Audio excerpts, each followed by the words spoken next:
Imagine this. You've been dreaming of moving to Australia, picturing yourself soaking up the sun, landing that perfect job, and embracing a brand new adventure. But then, boom, visa changes drop, and suddenly, everything feels uncertain. Well, don't worry, because in this video, we're breaking it all down. We're diving into the latest updates on Australia's 482 and 491 visa changes for 2025.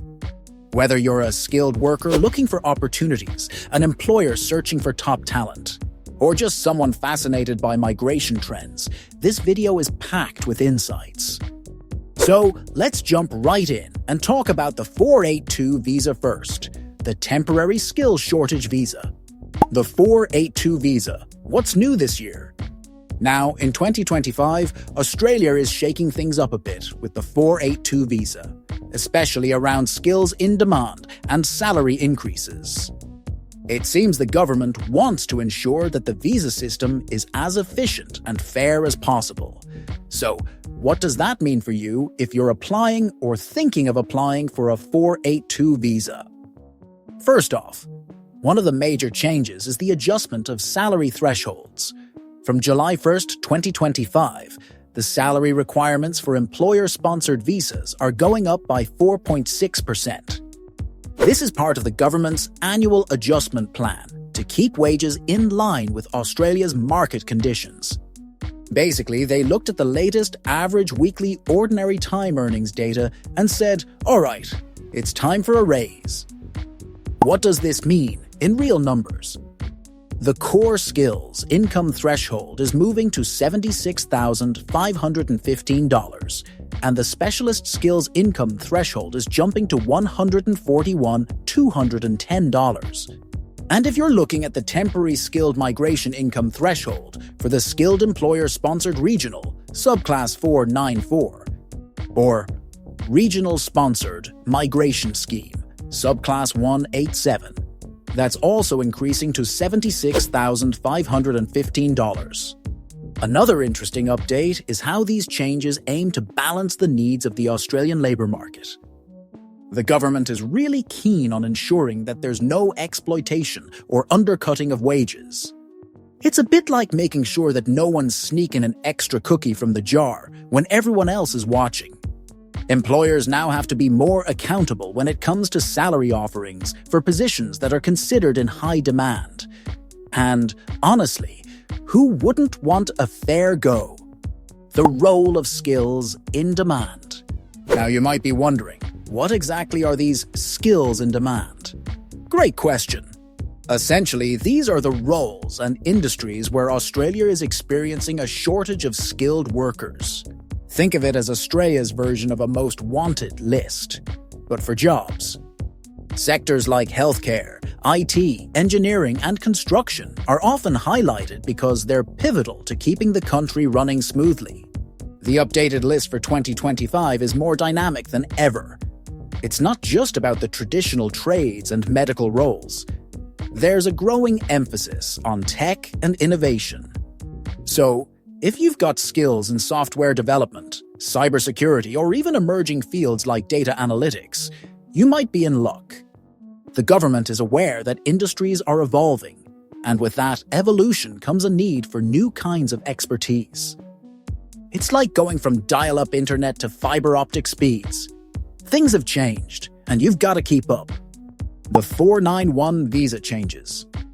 Now, before we get too comfortable talking about the 482, let's switch gears and talk about the 491 visa. This visa is another fantastic option for those looking to live and work in Australia, especially in regional areas. The 491 visa, sometimes known as the Skilled Work Regional Provisional Visa, is all about encouraging skilled migrants to settle in regional communities where their expertise is needed. In 2025, there are several notable changes to the 491 visa.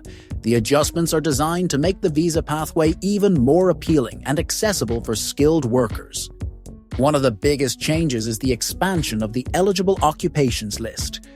That's right. If you thought your job wasn't on the list before, there might be a new chance for you. This is fantastic news for professionals in emerging industries, as it acknowledges that the economic landscape is shifting. Key change to the points system. For those unfamiliar, the points test is a way for the government to assess an applicant's suitability for migration. It factors in age, English language ability, work experience, and of course, whether your occupation is in demand. With the new modifications, there's an increased emphasis on points for regional experience. This is part of Australia's push to invigorate regional communities.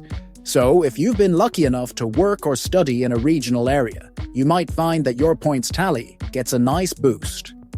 It's a bit like getting extra brownie points for being adventurous enough to explore Australia's vast outback or charming coastal towns. Why these changes matter? At this point, you might be thinking, okay, great changes, but why should I care? And that's a fair question. Whether you're a potential migrant, a current visa holder, or just someone keeping an eye on global trends, these changes are significant for several reasons. Firstly, they reflect a broader shift in Australia's approach to migration. The government is clearly aiming for a more responsive and balanced system that aligns with current economic realities. It's not just about filling jobs. It's about ensuring that the people filling these jobs are valued and that the overall system supports sustainable growth. It's like tuning a guitar. If one string is off, the whole melody suffers. Secondly, these changes are a signal to employers and potential migrants alike that Australia is serious about fairness and competitiveness in the job market. When salary thresholds are updated and regional experience is rewarded, it sends a clear message. Australia wants to attract and retain top talent. And who doesn't want to work in a place that values your skills and offers a fair wage? For anyone looking at these visas, it's a good idea to think about your own long-term goals. Are you excited by the prospect of working in a fast-paced urban environment? Or does the idea of a more relaxed, community-focused regional lifestyle appeal to you? Each visa comes with its own set of perks and challenges, and remember that these changes are ultimately about creating opportunities and enhancing your quality of life. Practical takeaways. Do your homework, keep your documents in order, and don't hesitate to seek expert advice.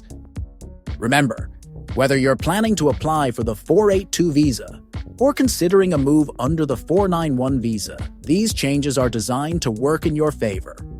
It's a clear sign that Australia values skilled professionals and is ready to invest in a brighter, more inclusive future.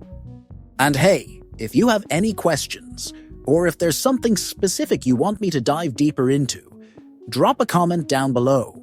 I love hearing from you guys, and your feedback really helps me tailor content to what you need.